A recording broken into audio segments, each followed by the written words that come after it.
guys, next cell organelle is lysosomes, and these lysosomes were firstly discovered by a Belgian scientist Christian D. Dubé in 1949. Lysosomes contain a variety of enzymes capable of breaking down all types of biological polymers such as proteins, nucleic acids, carbohydrates, and lipids. These contain hydrolytic enzymes, that's why known as suicidal bags. Membranes of lysosomes are composed of lipoproteins, which is homologous to the plasma membrane. अब हम discuss करेंगे lysosomes में कौन से lysosomal enzymes होते हैं. तो on the basis of substrate lyso in lysosomes there is a variety of enzymes. Likewise, for degradation or breakdown of RNA, acid ribonuclease is present. For breakdown of DNA, acid deoxyribonuclease is present. Acid phosphate works for the breakdown of phosphate monoesters, and phosphoprotein phosphatase breaks down phosphoproteins. Cathepsin A and B are associated with the breakdown of polypeptides, and collagen is broken down with the help of collagenase enzyme. तो क्या है, ये substrate with the help of enzymes break down होते रहते हैं. But sometimes इन enzymes को code करने वाले न्यूक्लिक एसिड में म्यूटेशन हो गया. सपोज म्यूटेशन हो गया तो अब एंजाइम्स क्या होंगे, इनएक्टिव हो जाएंगे, they will not be functional. In this condition substrate will accumulate in lysosome and enzyme is inactive and it will cause a disease. These diseases are known as lysosomal storage disease. For example, Gaucher disease. Here, mutation occurs in a gene that encodes a lysosomal enzyme required for the breakdown of glycolipid. Mannose 6 phosphate एक glycolipid है. Phosphate है, lipid होगा, mannose जुड़ा है उसमें, that is a sugar, that's why we can say it is a glycolipid. तो mannose 6 phosphate का break down होता था एंजाइम की हेल्प से, बट मैनो 6 फॉस्फेट को ब्रेक डाउन करने वाले एंजाइम में म्यूटेशन हो गया.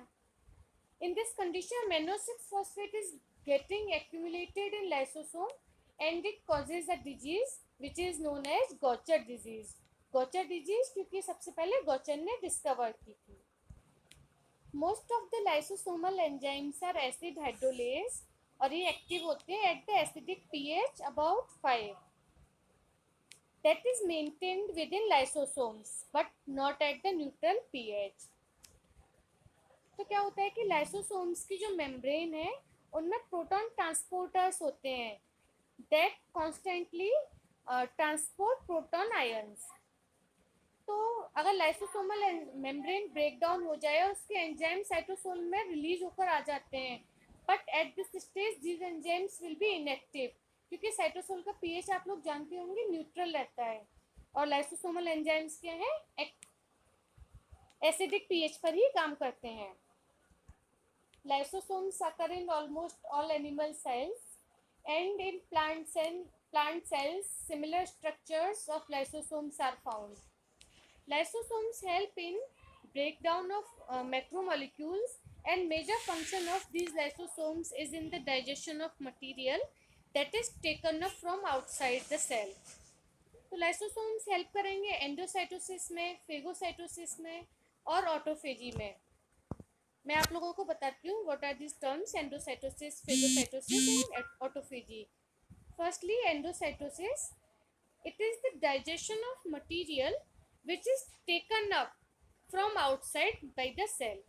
तो सेल ने कोई मटेरियल जो कि आउटसाइड से लिया है उसका ब्रेकडाउन, उसका डाइजेशन होता है एंडोसाइटोसिस. फेगोसाइटोसिस में क्या होता है, कुछ स्पेशलाइज्ड सेल्स होती हैं जैसे मैक्रोफेजेस जो कि इम्यून सेल्स हैं.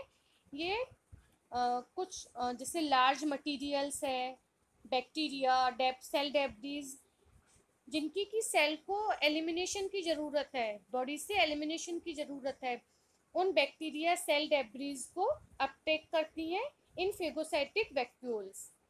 मैक्रोफेजेस ने इन एलिमिनेटेड मटेरियल को फेगोसाइटिक वैक्यूल्स में कंटेन कर लिया, और फिर फेगोसाइटिक वैक्यूल्स लाइसोसोम्स के साथ में फ्यूज हो जाएंगी और इनका डाइजेशन हो जाएगा। In this way lysosomes are called phagolysosomes, क्योंकि यहाँ पर जो फेगोसोम्स थी मतलब फेगोसिटिक वैक्यूल्स थी, उनका लाइसोसोम्स के साथ में फ्यूजन हुआ है। This is called phagocytosis. Lysosomes are also responsible for autophagy. Autophagy means cell अपने आप से फेगोसाइटोसिस करे। Autophagy is the function of all cells and it is critical at certain stages of embryonic development and it helps in programmed cell death. यहाँ पर autophagy में जो vacuoles बनती हैं, these vacuoles are known as autophagones, और phagocytosis में जो vacuoles थी वो थी फेगोसोम्स। Thank you.